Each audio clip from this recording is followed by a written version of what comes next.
Flex your business with an American Express Business Gold Card. You'll earn 4 times membership rewards points on your top 2 eligible spending categories, like transit and electronics, each month, on up to $150K in combined purchases per year.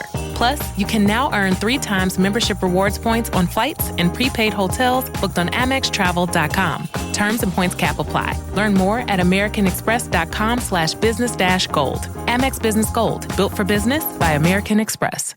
Kroger Delivery makes it easy to do your holiday shopping in a jingle. There might be a lot on your to-do list, but thanks to Kroger Delivery, you can get everything you need delivered straight to your door at the same great prices you'd find in store. Our refrigerated trucks always ensure that your groceries arrive fresh. And right now, you can save $20 on your first order of $75 or more and get free delivery with a Boost membership. Restrictions apply. See site for details. Kroger, fresh for everyone.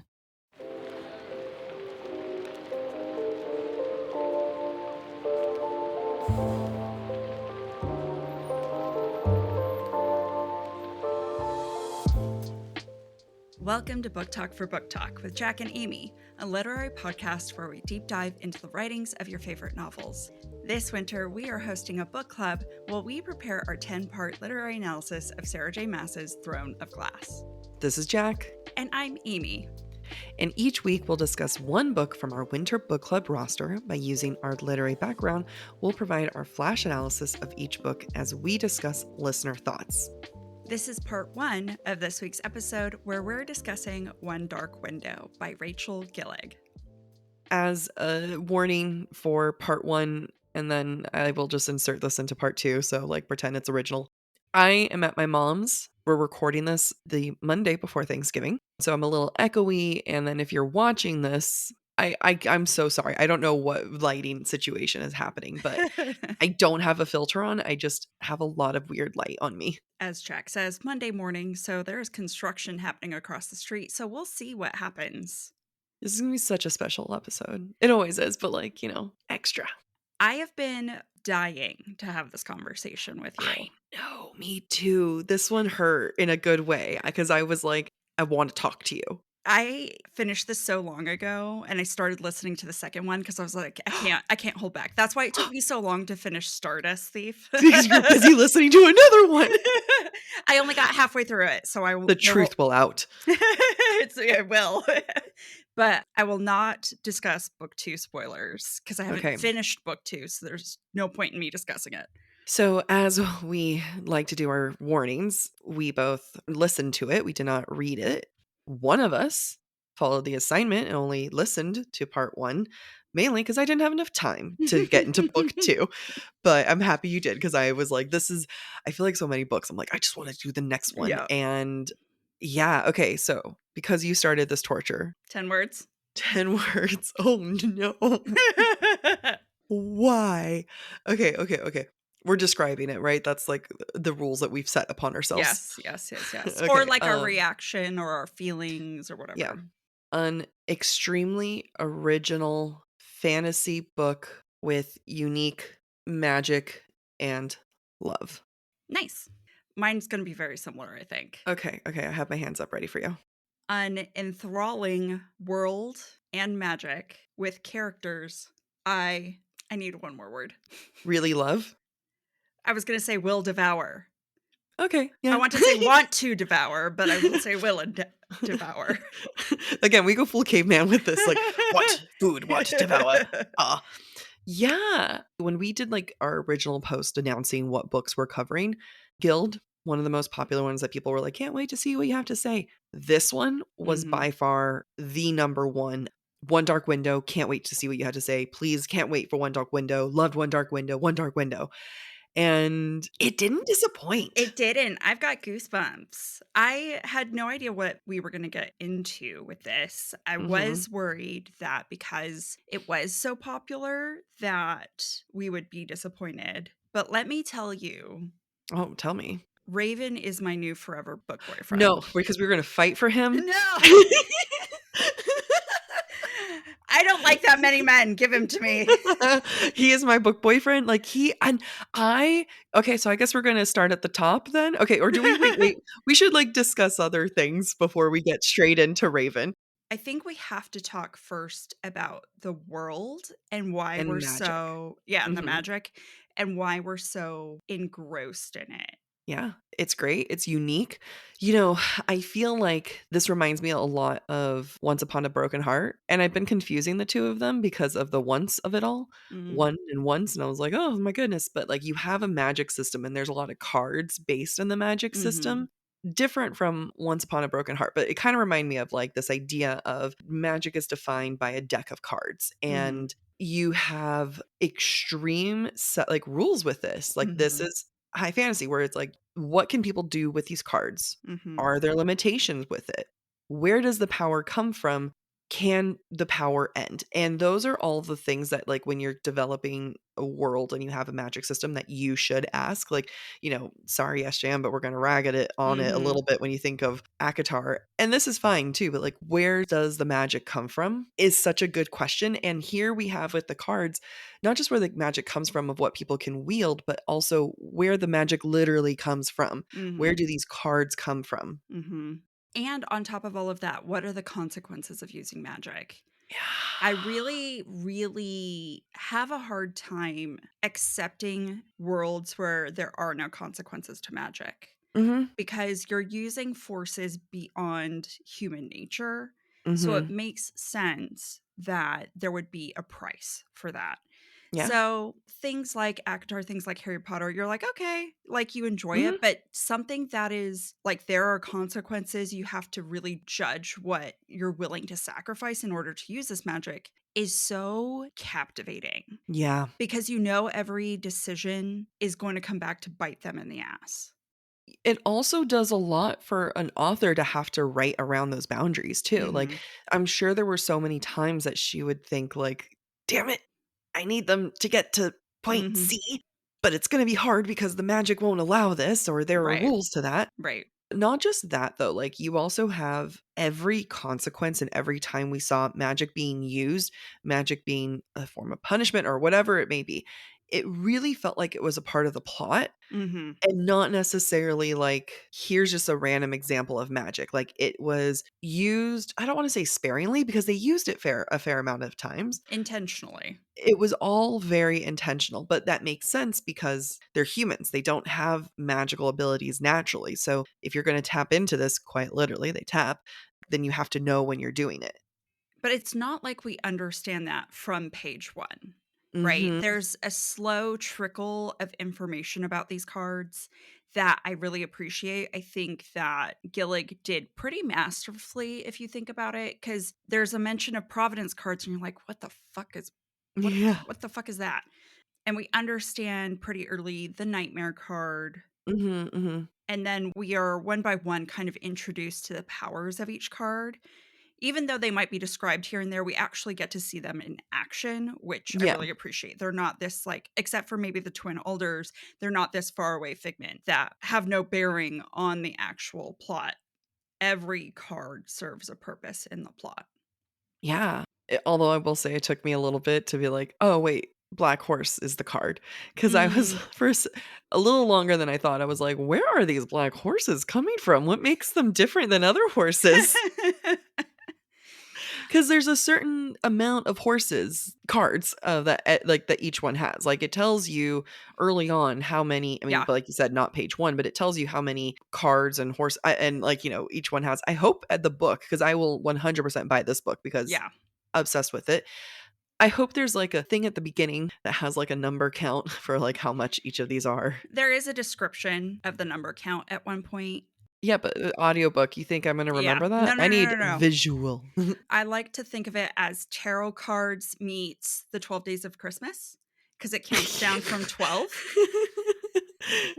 Was it? Yeah, it counts Was it down really? Like, you had 12 12 black dark horses, horses? and then it counts down. Oh. I think that was what it was. And like there's 8 maiden cards, there's 2 Ah. nightmares, there's 4 scythes. One twin alder. Yeah, and then 1 twin alders. Yeah.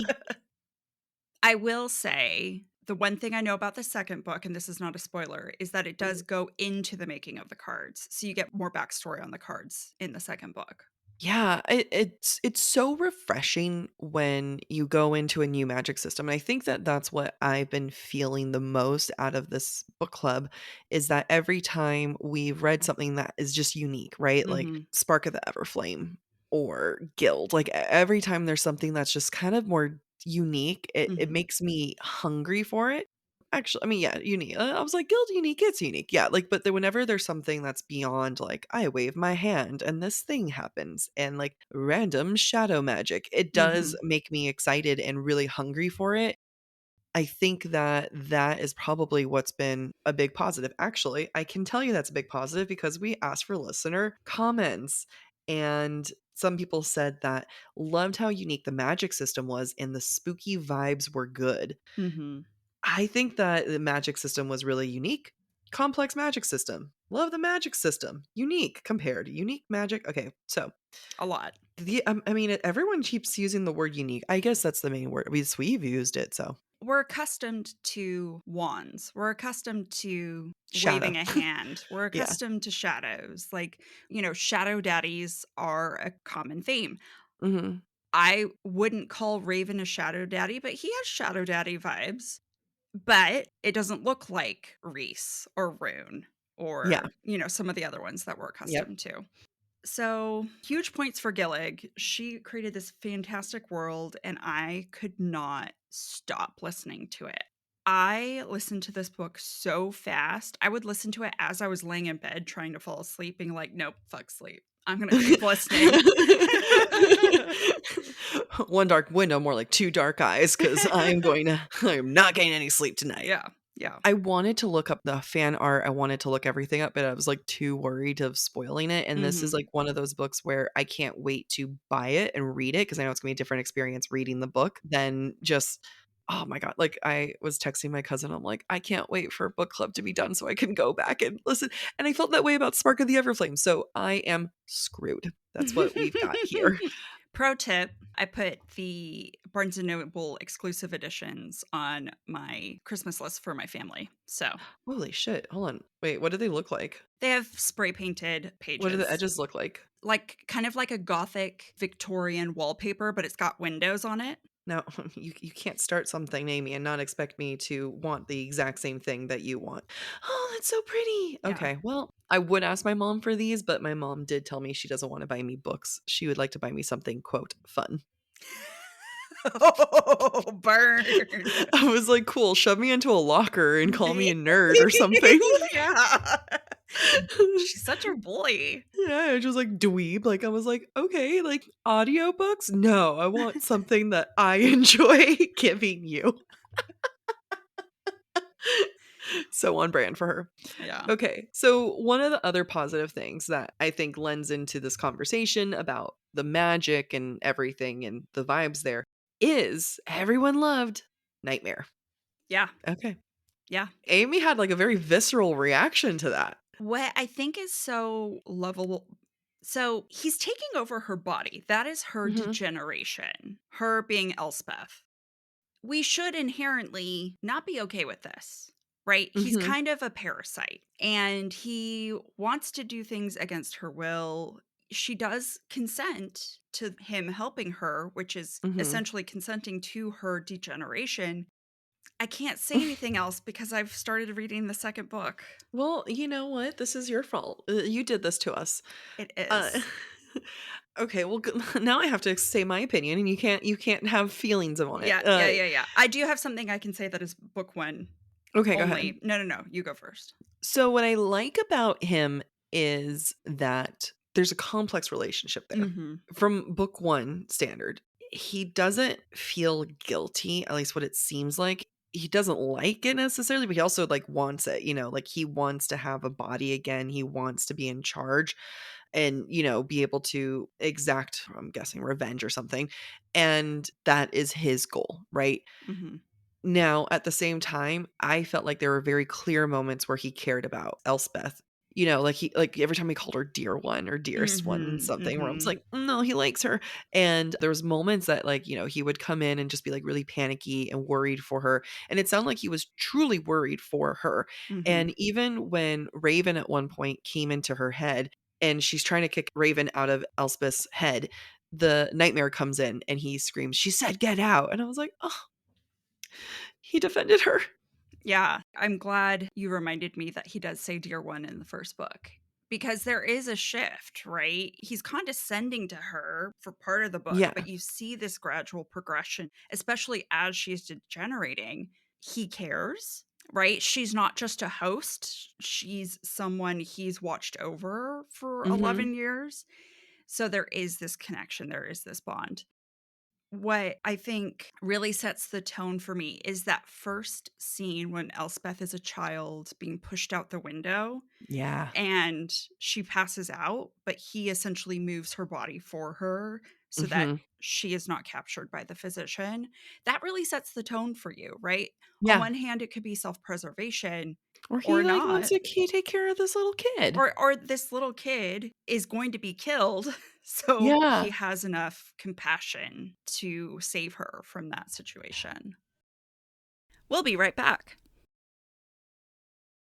I don't know about you, Jack, but when it's gift giving season, as much as I love to get everyone gifts, I always stop and get myself something as well because you never know if it's going to be a win or bust with everybody else's presents to you. The real gift is the one we can give ourselves, particularly the ones we can order from Quince. Quince has the most amazing everyday luxury items, but at an affordable price. This is the time of year where those iconic Mongolian cashmere sweaters from Quince are the perfect snuggly thing to wear to the office, to wear on the couch. I've been visiting my mom who now lives in the East Coast, and it is cold there, and I do not have the proper clothes. And I've actually been ordering some of my clothes from Quince because all items on Quince are 50 to 80% less than similar brands. They're able to do that by partnering direct with top factories and cutting out the cost of middleman and passes on the savings to you. And you can get sweaters and coats, which is what I got. Not only do they use premium fabrics and finishes, they also work with factories that use safe, ethical, and responsible manufacturing practices. If you haven't treated yourself yet, get yourself that present you'll love this winter without the luxury price tag. Go to quince.com/booktalk, BOOKTALK, for 365-day returns plus free shipping on your order. That's QUINCE.com/booktalk,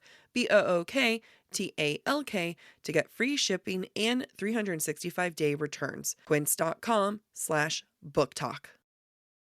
Hi there, I am Sarah Jane Case, and I'm the host of your new favorite show, Enneagram and Coffee. This podcast is dedicated to discussing the beautiful and hard parts of being human. We discuss the Enneagram, a personality map that is taking over the world, for increased self-compassion, personal growth, and healthier relationships. Listen to Enneagram and Coffee on the iHeart app or wherever you get your podcasts. We also, okay, like this is going to be hard because I'm sure you're kind of like blending a little bit of end of book one with book two. But at the end of book one, we get a glimpse of the first time that the nightmare meets Elspeth. And it's from Nightmare's perspective of like, being trapped for a long time. And then a little girl kind of coming up, be like, "Who are you? Mm-hmm. What's your name?" And as much as his snarky commentary throughout, like, "Oh, like torture, like I don't want to be here," and everything, like that is the first connection, human connection that he's had. And the things that I can see, and I'm going to say this because I don't want to see your facial reactions, but like it seems like he cares about kids deeply based off of the memories that we've gotten. I'm sure there was that innate connection, and like I'm sure, and how many times, like maybe he thinks he raised her too, like Yeah. being like, "Hey, how about we don't put our finger in the electric socket?" I know they don't have electric sockets, but those like dumb things. You're like, Yeah. "Let's not do that." Yeah. I think that is more explained in book two, Mhm. but it definitely is there in book one. Like for someone dubbed a nightmare, for Yeah. something dubbed a nightmare, you can tell there's something inherent about his soul that is Mhm. drawn to Elspeth. I'm a fan. I think he was like perfect level of comedic relief in a book that's like pretty serious. I also think he gives voice to some of the thoughts that she doesn't wanna give voice to. Hmm. Like some of the not wanting to tolerate things, like just really moments and conversations dragging on, like maybe she Hmm. doesn't wanna think too poorly of her half sisters or something, even though, like, it's not like she's trying for them, but he really gave voice to things.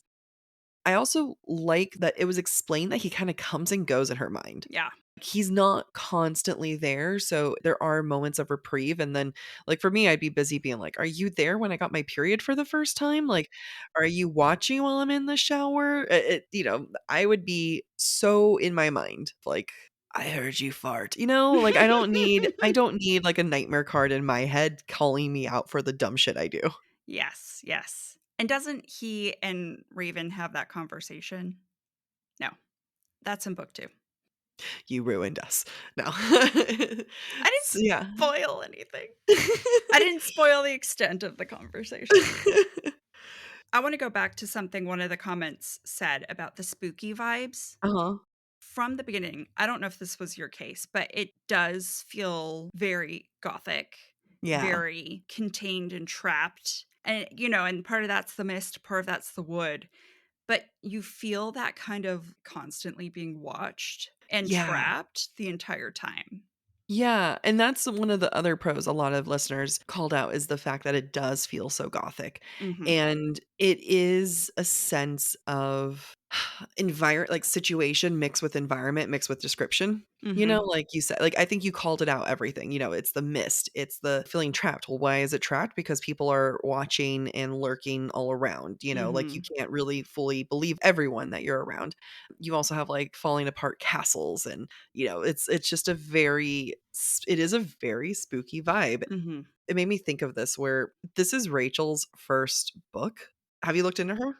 Is this her debut book? This is her debut book, and this is what makes me feel good about what we do. I'll tell you why, because I'm gonna read her bio on Goodreads because I'm like, okay, this is because we started this podcast so that we could be better writers. So Rachel was born and raised in California Coast. She's a writer with a BA in literary theory and criticism from UC Davis. Our girl knows, and it shows. It really Mhm. shows. I think that there's a lot that literary theory, that criticism, that level of understanding the layers, it makes me excited to go back and read it because I'm sure there's going to be more layers to it that I didn't absorb the first time just like snorting this book.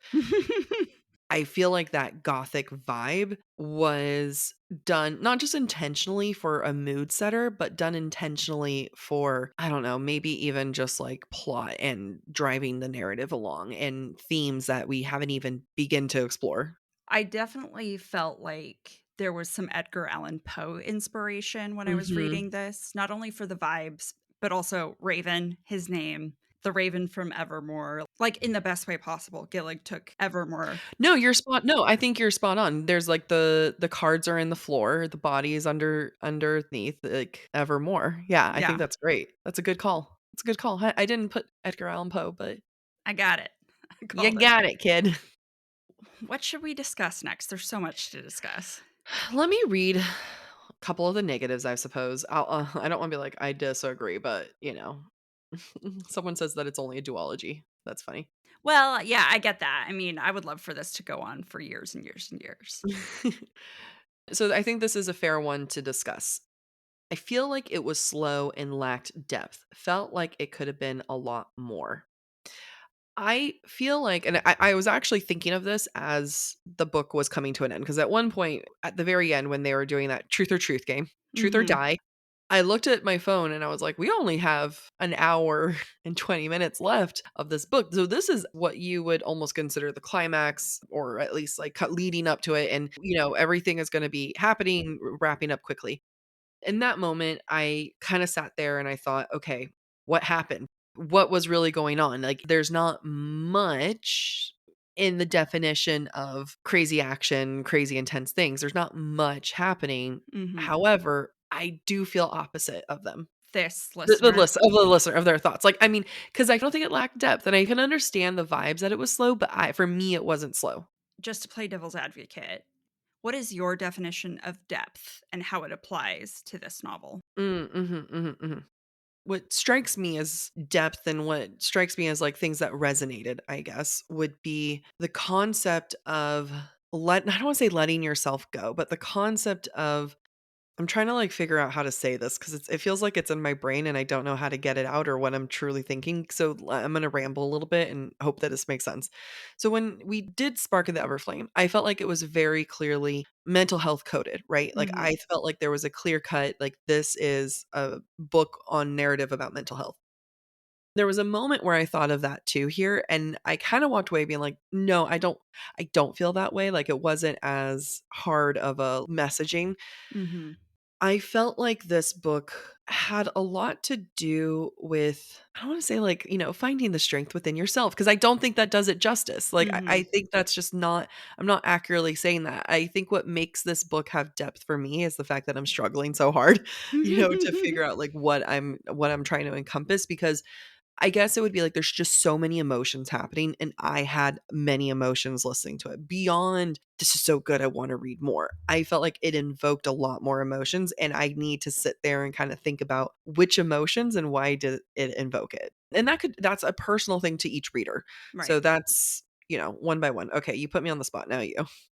So for me, I think the underlying question, at least from the protagonist's point of view, was, is it sufficient to base love for or to be loved by someone purely on the commonality of being tortured Mhm. souls?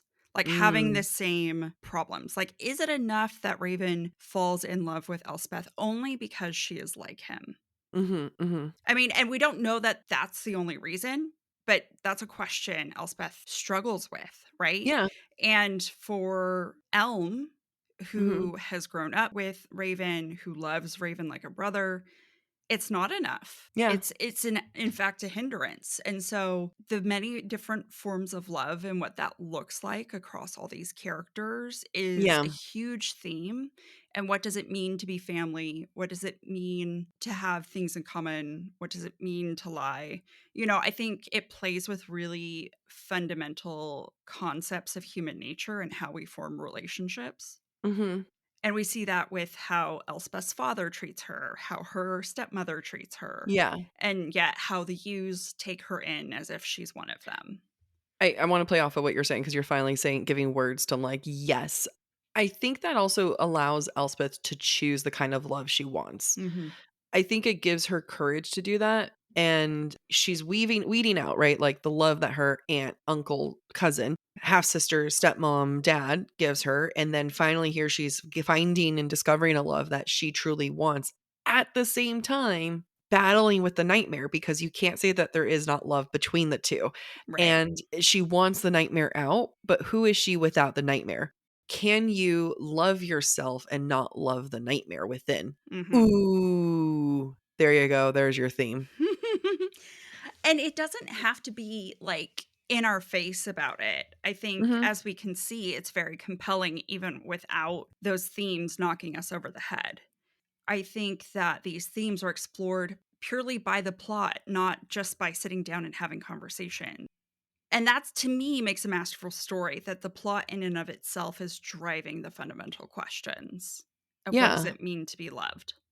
and I think that maybe that's where earlier we were saying that, like, the fact that it's Gothic style lends to the plot rather than just it being a setting, because when I pulled up, like, Gothic fiction, just so that we're all aligned, it has the elements of fear, horror, death, and gloom. As well as the romantic elements and stuff and, a lot of dark and decaying buildings and stuff. So, if you look at that as almost the emotional, mental state of a lot of the people there, because everyone here lives in fear and you have to make sacrifices of who you love, that's where I think that subtlety, because I think Gothic literature is subtle within itself because Yes. you don't need to show too much to say decaying nature, decaying building and stuff, right? Yeah. Like, I think that it's a quiet vibe, Mhm. and I think that that's why it goes so well with this book and this plot because of what you're saying, that everything isn't super overt. It's not in your face. The conversations aren't loud. It wouldn't feel right for it to be loud because the Right. setting, the world feels so quiet. Yes, completely.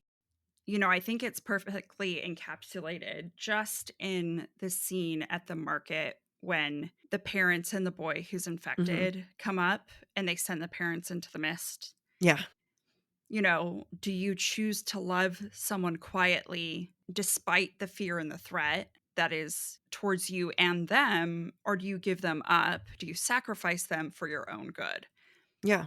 And we can see that play out in so many different ways with all the characters here. I realized how, I don't want to say jaded, I mean, asshole I am, but where early on, when we discovered that part of the reason, or mainly the main reason that they're looking for, they being Raven, his parents, and everything, are looking for a cure is to save Emery. And I remember thinking, like, oh, that's not a good enough reason. Yeah. What does that say about the reader, about me? And I don't want to say just me, like everyone, where does it have to be this absolute, we have to save the entire world, which is what, they're looking for. But what's their main drive? It's to save Emery and in turn Raven too, because, everyone who's been infected. But I kept thinking like, okay, now there's going to be a bigger reason. Even though Raven also being infected is a reason, I didn't feel like that's the big reason. It still felt truly like we love this like this, brother, cousin, son. We need to save him. And even the drive is quiet. It's subdued. And that's, I think, actually really beautiful that it doesn't have to be this grand plan to save all of Blunder, which we have to talk about in a moment. We have to talk about Blunder and the Book of Alder, or whatever it is, the old book. But look simply at the act of love saying, you know what, we're going to commit treason. We're going to do this thing that is mythical. It might not actually happen, but we're going to give it our all because we just love this person so much. Are you, as the reader, capable of that kind of love as well? I mean, I guess I'll try for you. I mean, I guess I'll commit treason. I think it helps that Emery is younger. Yeah, there's like a protectiveness about it, Right. Yeah. He's an innocent in a lot of ways. Thank you for listening to part 1 of this week's episode of Book Talk for Book Talk with Jack and Amy. Stick around for part 2, which airs on Thursday. We encourage you to rate and subscribe to our show on your preferred podcast listening platform. If you would like to submit your take on any of the books we plan to discuss this winter, please be sure to follow us on Instagram, where we ask for listener thoughts and submissions. If you're enjoying the podcast, please visit our website, booktalkforbooktalk.com, to view our latest merch and learn about supporting the show through Patreon or Venmo. You can also follow us on TikTok, Instagram, or YouTube at the handle Book Talk for Book Talk. Bye. Welcome to Book Let's get us all out. Why did that make me cough too? Earlier so you have Emery, who's the other prince brother, and then Elm is the other prince. Emery is the brother. Yeah. Is Raven's brother. Are they both? I wonder if they're both with E's, because I'm like, we're using too many similar vowels here.